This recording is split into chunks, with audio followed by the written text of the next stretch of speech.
Remember when this Netflix screenshot of WWE program was floating around with ratings such as TV 14 and even TV mature? Everybody got excited, clickbait was off the charts. Oh, WWE getting extreme? More bad words? Puppies? We're getting more puppies?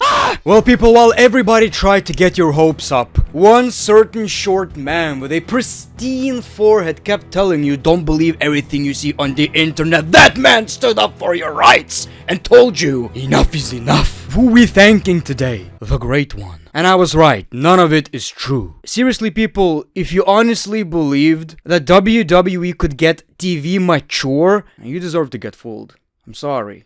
You kind of earned it. Also on greatness of wrestling, The Rock and Netflix news, reason behind Drew McIntyre's return, a lot of news on Survivor Series, and a big face turn coming. People, welcome back to another episode of Greatness of Wrestling. How are you doing today? So, we have a lot of things to talk about, and I want to start with Netflix and the WWE. So, you guys remember this picture? People used it for clickbait. TV 14, TV PG, oh my god, WWE is gonna get those boobies. I felt like it was absolutely ridiculous, and I told you, it doesn't make any sense. The reasons being, I could see Raw being TV 14, but SmackDown is on USA Network. It ain't gonna be TV 14, and it sure as hell ain't gonna be TV mature. Like, all of a sudden, people started expecting pegging on SmackDown, or some shit, fisting.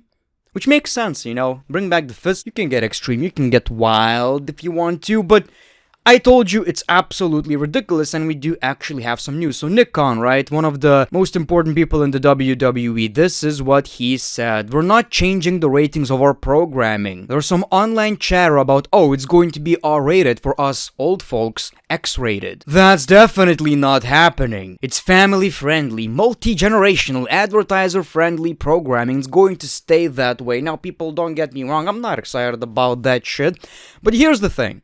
It's kind of bad news. Of course, we want TV 14, we want more blood, this and that. That's what we like when it comes to professional wrestling. As real as it could get, right? I understand that, I'm with you right here, but listen up. It's not like WWE is really that PG anyway right now. I mean, for many years, they were basically TVG because Vince McMahon didn't allow them to go wild. My only wish... everything can stay the way it is. I think it's enough, right? We do get some TV 14 moments anyway. One thing I'm hoping for is WWE not censoring crowd chants anymore, which is something we don't see on premium live events. Like, you can hear everything the crowd is chanting. So hopefully on Monday Night Raw, you can actually hear people saying, fuck you, Solo. Because fuck him. No, but seriously, what I'm talking about is every time we see The Rock on SmackDown on Raw, he receives a lot of wild chants. And it absolutely ruins the moment when WWE keeps censoring these chants. It takes us away from the moment. So hopefully that is going to change. And I do expect that because, I mean, it's not gonna be on television anyway. There's probably gonna be some warning that, oh, bad language, it will ruin your kids or something like that. But anyway, all I'm telling you is believing that SmackDown is going to be TV mature is as stupid as buying the Hakta coin or whatever. Seen that shit? Anyway, more on Netflix. So, basically, the Wrestling Observer newsletter, Dave Meltzer, so, you know, says they don't have official word that The Rock will work WWE's debut episode of Monday Night Raw on Netflix, but those in the company we have talked with figured it makes sense, just like we do. Whether he's committed to wrestling at Mania or not, here's the thing, whatever. You know, maybe he's gonna be on Netflix, maybe not. I think the show is going to be packed anyway with names like John Cena, CM Punk, Roman Reigns, who cares at this point, Cody, of course. I hate this thing about The Rock. I get it, he's very successful, he wants to keep making money, be an actor, make these shitty ass movies, the most basic bitch ass movies for the most basic bitch ass people. They can be fun, whatever. The boy loves to run around in that jungle, you know what I'm saying? I'm always excited about The Rock being in the WWE, but let's look at Cody right now. So I'm not necessarily sure what's the case with The Rock and the WWE, but if WWE are unaware whether The Rock will be working Mania or not, I hate this because it basically ruins everything about Cody's WWE Championship title reign. Maybe WWE are giving us all of this filler, you know, a lot of times, not always, because they're expecting The Rock and then we don't get The Rock. So basically the whole year is ruined.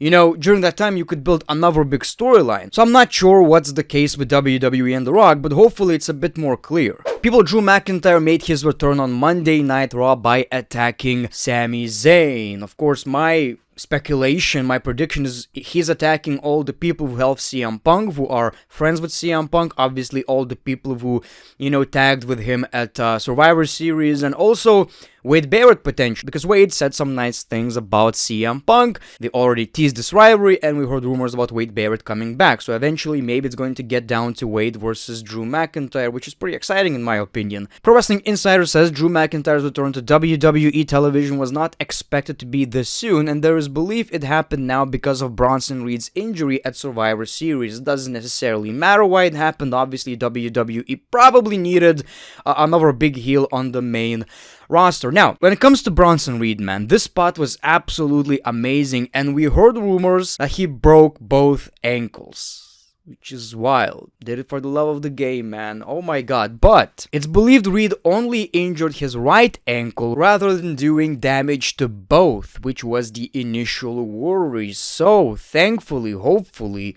it's not as bad as we thought. So, when it comes to Bronson Reed, man, huge respect. I ain't gonna lie, I wasn't really excited about this guy just a few months ago, but he really grew on me, man. Ever since I believed the Braun Strowman versus Bronson Reed rivalry, this is how you book a guy like Bronson Reed. This is how you book the dude. And I ain't gonna pretend, man, like, I saw this dude on the main roster, I was like, yeah, another big guy was gonna flop in the WWE. When it comes to this kind of talent, it's like a 70% chance it's gonna flop, because that's not necessarily what, viewers are excited about nowadays.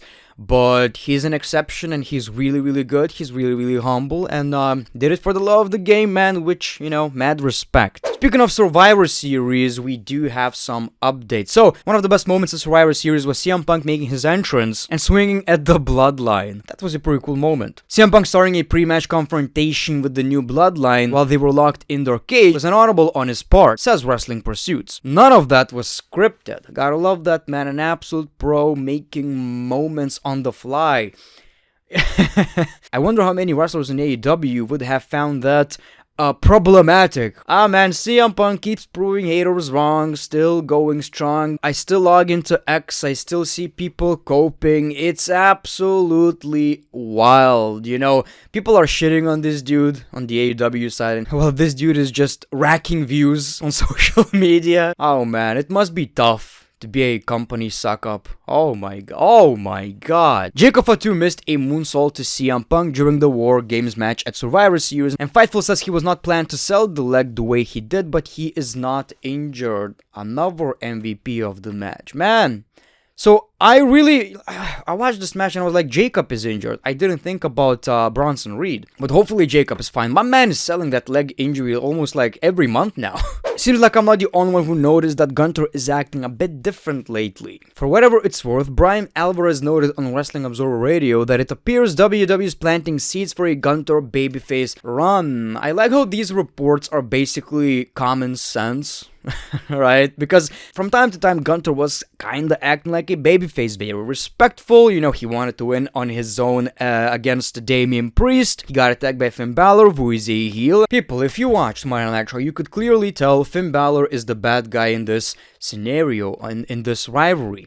Now, I'm not super excited about the rivalry itself because it's very predictable. It's not really a challenge for Gunter, but I think the match itself is going to be absolutely amazing. Forget about this Finn Balor always loses bullshit, Remember this Finn Balor. In-ring action is going to be really, really good. Now, when it comes to Gunter turning babyface, I'm not sure how I feel about that.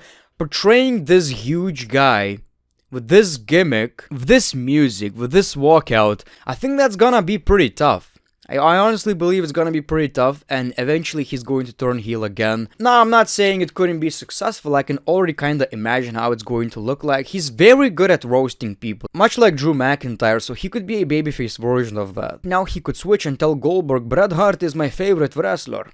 Bret Hart, I love Bret Hart. I mean, we might get Goldberg versus Gunter. What if Gunter is the babyface in this one? It's really, I don't think that's gonna happen, but imagine how weird that would be. Goldberg, you have 4 moves. For a ring general, it's not really hard to learn all these moves and know how to reverse them. We'll see how that works out. People, thank you so much for watching another video of greatness of wrestling. Like, subscribe if you already didn't for more. Check out more of these videos. The Great One. Peace, love, and hugs. It's been a pleasure.